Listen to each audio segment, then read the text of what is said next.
आमच्या कॉलेजमध्ये घरात कोणी आला का?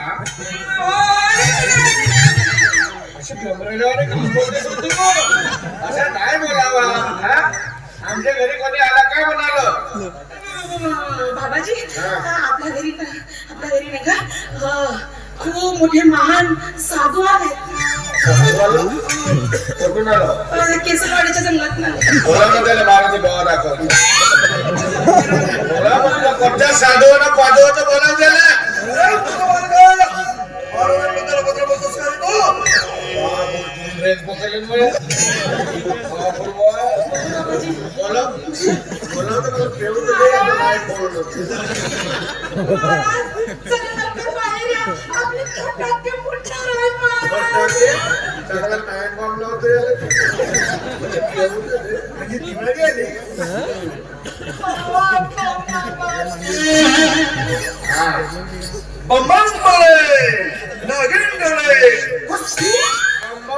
नागिन झालं तर आमच्या घरात खायला. अरे मालका एवढं 94 किलोचा माणूस तुला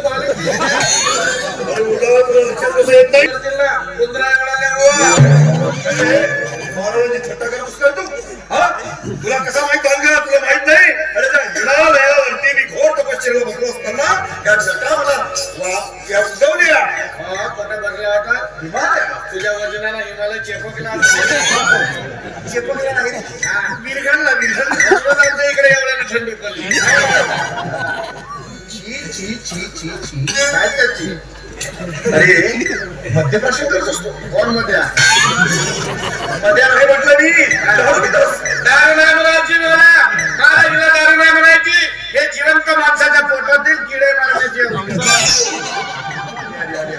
घरामध्ये एवढी तरणी मुलगी आणि तिच्या देखत दुसरे घरचे वेषम घेतोस. एक दिवस तू नरकात चालला बसशील. मागच्या वर्षी गेलो होतो वापस केला. जीवन माणूस नाही गेला गर्भच नाही खोलला वापस म्हणजे हे तू सगळं सांगशील आणि या गोष्टीवर विश्वास करावा.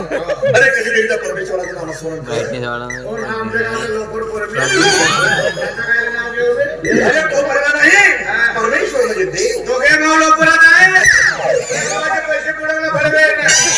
अरे मी त्या सर्वसामान्य लोकांची गोष्ट करीत नाही रे. परमेश्वर देव म्हणजे तो साक्षात पांडुरंग विठ्ठल. त्याला काय खाली बोलावते. त्याचं नामस्मरण कर म्हणजे एक दिवस तू भक्ती मार्गाने वागशील आणि हे तुझं व्यसन आहे ना ते दूर निघून जाईल. कसं असं